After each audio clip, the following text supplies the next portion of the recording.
জয়গুরু বন্ধুরা, আমার চ্যানেলে বিউটিস কিচেনে আপনাদের সবাইকে স্বাগত।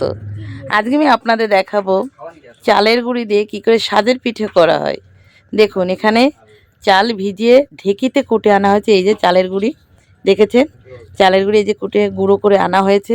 এটা দিয়ে চালের গুঁড়ি দিয়ে কী করে সাজের পিঠে করতে হলে গুলতে হয় সেটা আপনাদের দেখাবো।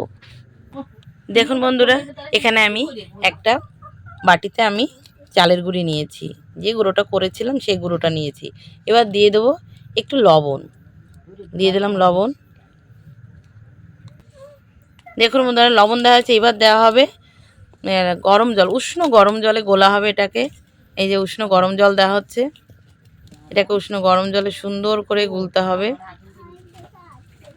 এভাবে উষ্ণ গরম জলে এভাবেই গুলবেন, পুরোটা এভাবে গুলে নেব। দেখুন বন্ধুরা, এই যে গোলা হয়ে গেছে। আপনাদের আমি ছোটো দেখেছি, কিন্তু এই যে গুলেছি, এভাবে গুলতে হবে। একদম গোলাটা যাতে সুন্দর হয়, পারফেক্ট গুলতে হবে। গোলা হলে তবেই পিঠেটা ভালো হবে। এবার আপনাদের আমি দেখাচ্ছি সাজে কি করে পিঠে করে সাজে দেব। দেখুন বন্ধুরা, এখানে সাজ বসানো আছে, এটাকেই সাজ বলে। লোকে চিতই পিঠেও বলে, কিন্তু আমরা সাজের পিঠে বলি। দেখুন, এখানে 7খানা পিঠে হবে একসঙ্গে। আমি গুঁড়ো দেওয়াটা আপনাকে গুলেছি যেটা, সেটা দেখাবো। তো এই দেখুন, এখানে সাজ গরম হচ্ছে। এই কাঠের উনুনে কিন্তু রান্না হচ্ছে, দেখেছেন। গ্রামের বাড়ি একটা মজা খুব। এই যে দেওয়া হচ্ছে এবার গুঁড়ো, এই যে গুলে যেটা রাখা হচ্ছে, দেখুন কি করে দেওয়া হয়।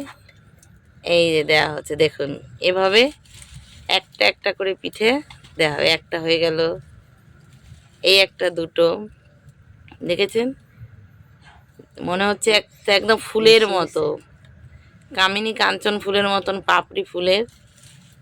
দেখুন কি সুন্দর ফুলের মতো ফুটে আছে। এই যে ঢেকে দিল, ব্যাস কিছু সময় রেখে আর দেখাবো আপনাদের। দেখুন বন্ধুরা, এই হয়ে গেছে। এবার কিন্তু তোলা হবে। দেখুন ঢাকনাটা, এই দেখেন, দেখেছেন কি সুন্দর পিঠে হয়েছে। দেখুন একদম ফুলের টোপা, একদম টোপা ফুলের মতন হয়ে গেছে। দেখুন কি সুন্দর উঠে যাচ্ছে, দেখেছেন। পিছনটা কিন্তু পড়ে না, দেখুন, কিন্তু এদিকে ভাজা ভাজা হয়ে যায় কি সুন্দর। এই দেখুন পিঠে, এই যে হয়ে গেল।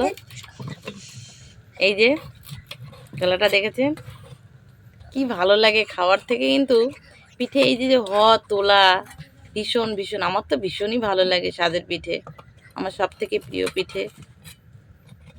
দেখছেন তোলা হবে, ব্যাস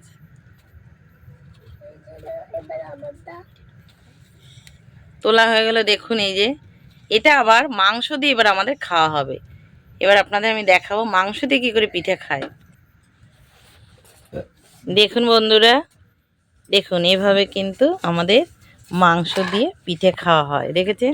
মাংস কষাটা দেখুন, এই যে মাংস কষার পরে দেখেছেন এটা একটা লাঠির মতো, এটাকে কি বলে জানেন? চই ঝাল। এই চই ঝালটা খেতে কিন্তু ভীষণ ঝাল, হেভি টেস্টি। এই চই ঝাল দিয়ে মাংস রান্নার স্বাদই কিন্তু আলাদা। তো এই মাংস কষা দিয়ে সাজের পিঠে যে খাওয়া হবে, দেখেছেন গরম গরম সাজের পিঠে মাংস পরিবেশন করা হয়েছে। এটা এখন খাওয়া হবে বসে বসে। আপনারা এইভাবে সাজের পিঠে বানিয়ে মাংস দিয়ে খেয়ে একবার দেখবেন কেমন খেতে লাগে।